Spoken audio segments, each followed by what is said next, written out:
Bonjour et bienvenue dans cette nouvelle vidéo proposée par l'Académie. De nos jours, on veut être rapide, efficace, léger, compact. Et le trépied, il n'est pas trop compatible avec cette philosophie-là. Aujourd'hui, j'ai envie de lui rendre un petit peu de sa superbe et de rendre hommage à ce fidèle compagnon. Alors, vraiment, déjà pour commencer, c'est pas du tout indispensable d'utiliser un trépied pour faire une vidéo. D'ailleurs, à part la caméra, il n'y a pas grand chose d'indispensable. Mais dès que j'ai commencé, je me suis dit, qu'est-ce qui est le plus important? Qu'est-ce qui fait la différence entre un vidéaste amateur et un vidéaste professionnel? Eh bien, c'est la stabilisation. Parce qu'à l'époque, la stabilisation, c'était un petit peu difficile. Maintenant, la stabilisation se démocratise de plus en plus, les boîtiers sont même stabilisés de base, même les téléphones sont stabilisés, enfin bon, tout se stabilise, tout est stable, tout devient stable dans la vie. Mais voilà, au tout départ, c'était pas du tout comme ça. Et sans trépied, c'était un petit peu compliqué. Il y avait aussi son concurrent direct, le fameux monopode. Le monopode, j'ai jamais été vraiment fan. Pareil, c'est deux philosophies différentes. Le monopode va permettre d'être beaucoup plus mobile, d'être beaucoup plus rapide aussi pour de mise en place, pas besoin de déplier les pieds, on peut hop se poser et avoir quelque chose de beaucoup plus stabilisé. Mais en fait, qu'est-ce qui m'intéressait vraiment dans le trépied? Il y avait deux grandes choses. La première, c'était vraiment pouvoir suivre des mouvements très rapides, par exemple faire un suivi d'une action sportive, tout en gardant une énorme stabilité et pouvoir vraiment faire un super suivi. Ça, c'était la première chose qui était très importante pour moi. Et la deuxième, c'était de pouvoir créer son cadrage, de pouvoir créer une composition vraiment au millimètre, pouvoir faire quelque chose qui nous plaît, qui nous correspond vraiment. Pour au final venir à une chose, qui est quoi? Le plan fixe.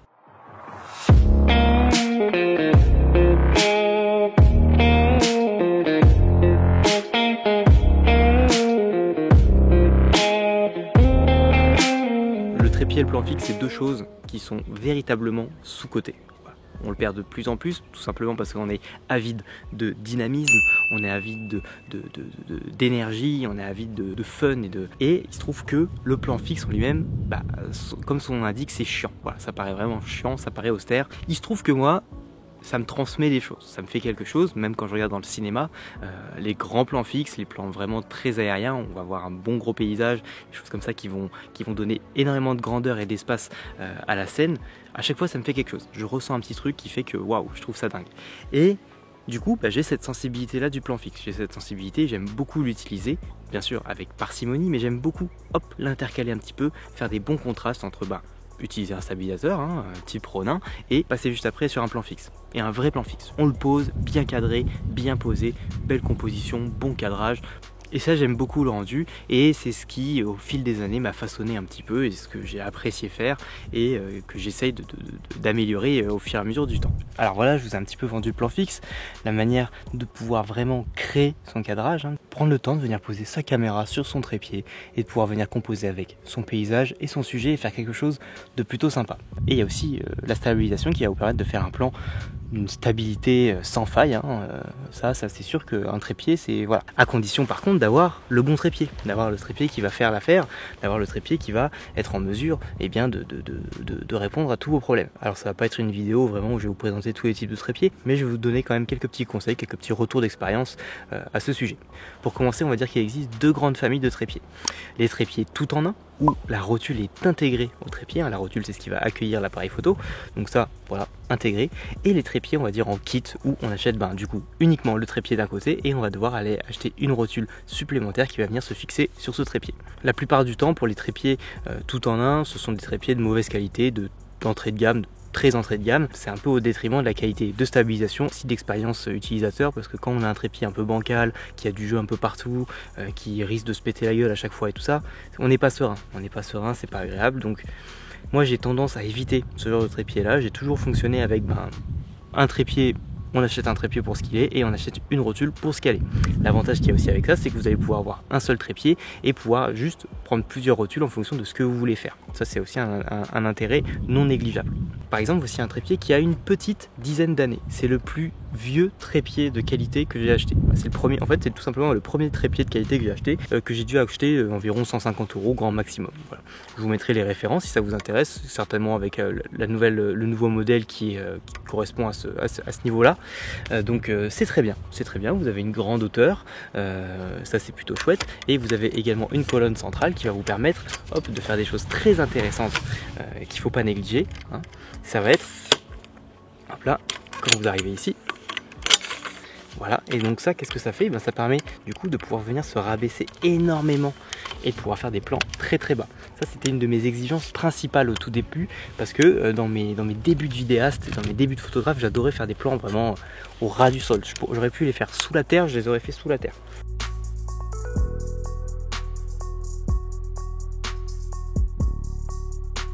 Voilà, là comme ça on est vraiment très bas.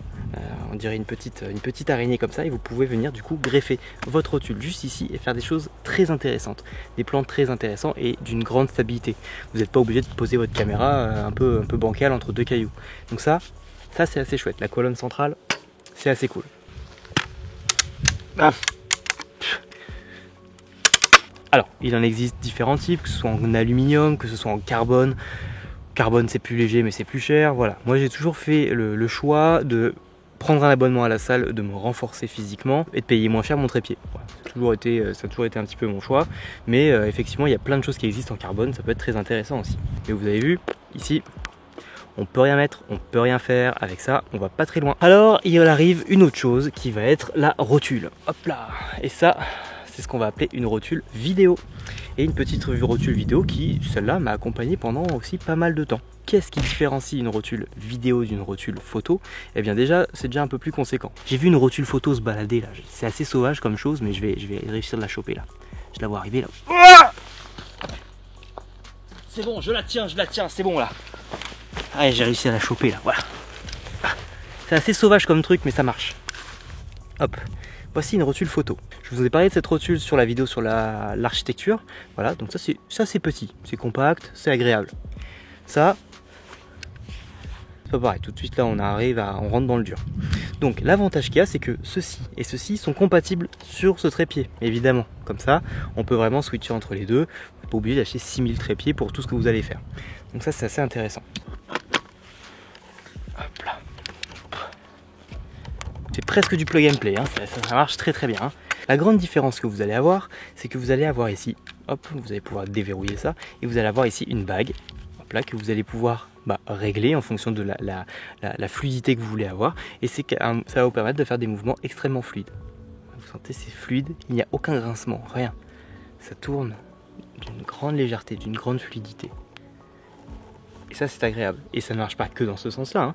On va voir aussi le lever et le baisser. Et donc là, on va vraiment pouvoir faire quelque chose de vraiment très chouette. Alors, l'intérêt qu'il va y avoir avec ça, c'est qu'on va pouvoir gérer justement cette dureté-là. Là, voilà, je peux aller très vite. Hop, hop, c'est très léger, c'est cool, c'est super chouette.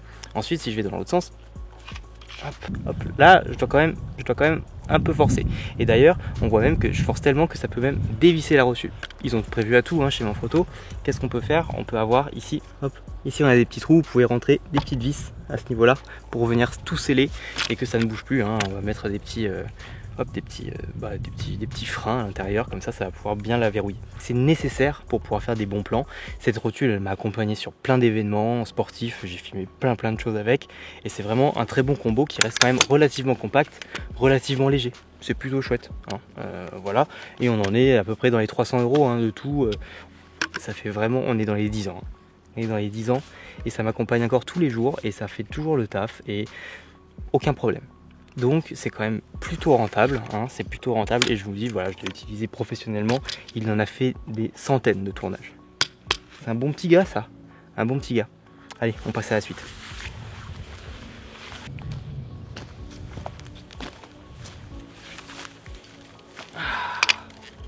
Voilà, là je vous ai amené le monstre, le Golgoth. Vraiment, il est très imposant. C'est un des trépieds Manfrotto qui peut encaisser le plus lourd.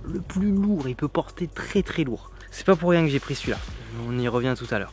Alors déjà, le premier inconvénient, c'est que c'est lourd et que franchement, c'est pas motivant à prendre. Quand on part le matin et qu'on va bosser, qu'on doit s'embarquer ça, je peux vous dire, on y va un peu à reculons. Donc c'est bien d'en avoir un peu plus compact, hein, comme l'autre, où là vous pouvez l'emporter voilà, c'est plus léger, c'est plus agréable, c'est plus fun. Vous n'êtes pas obligé de vous briser les lombaires tous les matins là, et n'allez pas m'utiliser ça pour faire de l'interview, hein, ça sert strictement à rien. Hein. Vraiment, prenez l'autre là et ça sera beaucoup plus intéressant. Celui-là, il va être intéressant dans d'autres cas. J'aurais jamais acheté ça si c'était juste pour faire de l'interview ou faire 2-3 petits plans par-ci par-là. Je vais vous expliquer pourquoi. Temps d'installation beaucoup plus long qu'un trépied standard. C'est sûr que niveau compacité et niveau rapidité, ça c'est mort. Par contre, une fois qu'il est posé, il est posé. Il est d'une stabilité, c'est absolument incroyable. Donc ça au moins, on stabilise, on est sûr qu'on est bon. Et on va voir aussi quelque chose qui va être assez intéressant, que vous avez non pas une colonne centrale, mais vous avez un bol. Qu'est-ce que c'est qu'un bol? Ça va venir surtout par rapport à la rotule.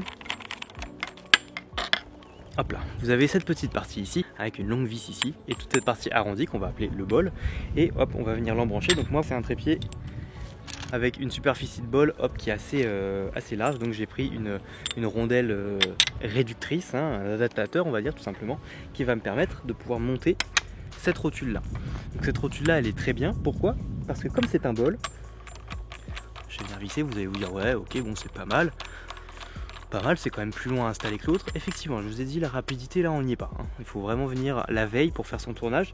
Mais l'avantage que vous avez c'est que votre trépied grâce à ce système là, vous allez pouvoir le poser sur un terrain pas forcément droit, vous n'allez pas vous prendre trop la tête à venir tout mettre avec votre bulle par rapport à votre trépied, c'est par rapport à votre bol que vous allez venir faire votre bulle. J'ai juste à déverrouiller ici et là vous voyez j'ai vraiment toute cette marge là pour venir compenser. Venez pas me poser le trépied comme ça sur une colline, évidemment que là vous n'allez pas réussir à compenser, mais un tout petit défaut, un tout petit défaut de niveau, hop vous allez pouvoir venir très rapidement le compenser comme ça. Et hop, c'est réglé. Vous avez même la possibilité d'allumer votre bulle. Voilà, vous pourrez faire votre niveau sans problème, même dans le noir. Hop, vous appuyez là, il y a une petite LED qui s'allume et ça vous éclaire. C'est quand même assez extraordinaire. Et vous avez quelque chose qui est très intéressant aussi. Vous avez plein de petites fixations ici qui sont très intéressantes, qui vont vous permettre de venir fixer des bras magiques, des choses comme ça. Vous voulez un exemple? Je vous en donne un. Allez, c'est parti. Je vais plus être éclairé, mais c'est pas grave. Parce que là, hop, si vous aviez pas remarqué, il y avait un petit éclairage là qui m'éclairait. Donc là, je vais venir le déclipser, celui-là. L'efficacité, la rapidité, on va y revenir. Mais au moins vous faites des choses de qualité. Donc voilà, petit bras magique, très simple, avec un petit éclairage LED, très simple aussi. Je vais l'éteindre pour la manipulation. Hop là, donc ça peut être tous les systèmes. Vous avez les pas de vis, vous mettez ce que vous voulez. Hop là, et vous allez pouvoir avoir du coup votre petit éclairage sans problème, comme ça. Et ça c'est quand même, il faut se rendre à l'évidence, c'est quand même agréable, c'est quand même pas mal d'avoir tout compris, pas obligé d'avoir de cage vraiment dédié avec l'appareil et tout. Vous avez vos deux petits systèmes là, c'est quand même plutôt chouette. Je viens ici, je visse,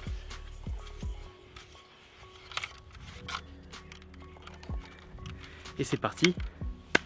Pour l'éclate, on a un petit éclairage et c'est super. L'avantage qu'il y a avec ces rotules Manfrotto, c'est que vous avez une fiabilité sur le système d'anti-chute. Voilà, par exemple là je déverrouille le plateau, il ne faut pas tomber. Je peux vous dire que j'ai eu des caméras vraiment lourdes et il y a des fois où j'ai eu des grandes frayeurs. Jamais Manfrotto m'a déçu sur ça. Ils m'ont déçu sur d'autres choses et on en reparlera une prochaine fois.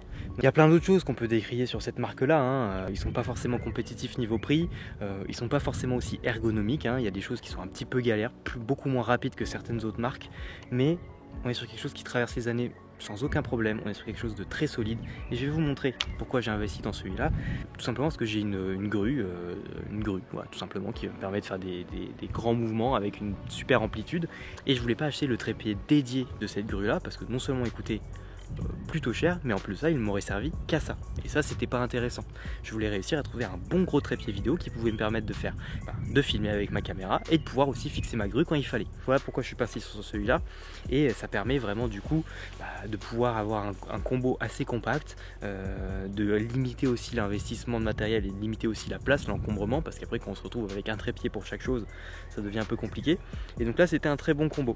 Alors vous avez compris, si là on peut fixer un petit éclairage, on peut aussi fixer un petit retour, un petit moniteur, et pouvoir avoir un écran un peu plus large et tout ça. Et ça c'est plutôt chouette. Mais je vais vous donner un petit tips maintenant. On a fait la vidéo sur comment filmer du sport. Et donc je vous ai donné pas mal d'astuces. Il y en a une que je vous ai pas donnée, et je vais vous la donner maintenant. Le problème qu'il y a, c'est que si vous mettez votre moniteur ici, et que vous êtes en train de faire des grands mouvements, je vais vous montrer le truc. Hop là. Voilà, vous faites votre mouvement, du coup votre moniteur, il va suivre aussi. Il va suivre le mouvement et ça va être relou. On part du principe que c'est un moniteur. Voilà. Si je veux faire un mouvement d'ici, tout simplement, là je le vois plus. Là je suis plus en face. Et je veux tourner comme ça, donc là je le vois. Et là si je veux faire ça, je le vois plus non plus. C'est quand même problématique. Et je vais vous donner ma petite astuce maintenant parce que je suis sympa et parce que vous aimez bien mes petites astuces. Du coup, Mon moniteur, eh ben, je vais pas le laisser sur ma rotule, je vais venir le fixer sur un autre trépied. Mon petit retour qui est posé sur un trépied, voilà, complètement indépendant. Donc ça me permet de vraiment me positionner comme je le veux, de le mettre à la distance que j'ai envie aussi. J'ai pas besoin de suivre mon retour comme ça là, du regard hein, pour bien suivre. Je me mets ici, hop, et je suis vraiment complètement indépendant. Hop là, je peux tourner comme ça et là mon plan il suit vraiment nickel et j'ai vraiment un cadrage fixe. Même par exemple si je veux faire des plans en hauteur comme ça, je vais pas pouvoir me mettre comme ça là pour pouvoir voir. Donc du coup c'est quand même beaucoup plus agréable d'avoir un setup comme ça. Il y a aussi une autre solution qui vous permet de ne pas avoir ce trépied là. Par contre vous aurez du coup moins d'amplitude. Vous pouvez soit venir prendre un bras magique avec un clamp ou donc, en gros une pince qui va pouvoir venir s'accrocher sur les pieds du trépied, ou là vous allez pouvoir carrément le fixer ici et du coup le dissocier vraiment de la rotule. Ça c'est une solution. Ou alors vous avez aussi des trépieds chez Manfrotto qui ont ces petits pas de vis directement intégrés dans le trépied et non pas dans la rotule. Et donc du coup ça dissocie aussi. Et ça c'est plutôt chouette. Alors vous l'aurez compris, hein, moi le trépied je le trouve assez sous-coté pour ce qu'il propose. Je trouve que ça permet de faire quand même pas mal de choses et c'est quand même relativement chouette. Hein. C'est sûr, il faut se le trimballer. Mais une fois qu'on l'a posé, une fois qu'on l'a déplié, une fois qu'on est vraiment bien posé et qu'on est prêt à faire de l'image, on se rend compte que c'est quand même agréable, on se rend compte qu'on a des images de qualité, on se rend compte qu'il a encore de belles années devant lui et je compte sur vous vraiment pour voilà, lui redonner de sa superbe comme je disais tout à l'heure. Le trépied est encore dans le jeu, on les soutient. Donnez tout les gars, donnez tout. Bon voilà, c'était une petite vidéo qui me tenait à cœur parce que je tiens au trépied, vraiment voilà. Puis j'espère que vous avez appris 2-3 petits trucs, hein, parce qu'on a vu quelques petits trucs sympas, c'était assez chouette. N'hésitez pas à me rejoindre sur les réseaux, que ce soit Facebook, Instagram et même Twitter. On a dépassé les 50 followers sur Twitch, c'est absolument incroyable. On est 55 à l'heure où je vous parle. C'est un truc de dingue, je suis super content de ça. À chaque fois là, quand je fais des petits lives, ça vous plaît, on passe des bons moments ensemble, on fait des bonnes petites sessions, c'est vraiment chouette. Je vais en faire de plus en plus, hein, petit à petit, voilà, ça va commencer à bien envoyer. Mais en tout cas, c'est vraiment super. C'est vraiment super, on va pouvoir bien avancer. N'hésitez pas à nous rejoindre sur cette plateforme-là et venir partager des choses en direct. Et puis à nous rejoindre sur la chaîne YouTube aussi, c'est important, il faut que ça grandisse. Il faut que ça grandisse, vous avez remarqué, hein, j'essaie de tout donner en ce moment, là, j'essaie de me donner à fond. Donc je compte sur vous aussi là pour un bon petit soutien, qu'on envoie bien. Il faut balancer du like, il faut balancer de l'abonnement, il faut qu'on cartonne tous ensemble là. Et je compte sur vous. Et puis je vous dis à très bientôt pour la prochaine vidéo. Et si on se revoit pas d'ici là, je vous souhaite une bonne soirée et une excellente nuit.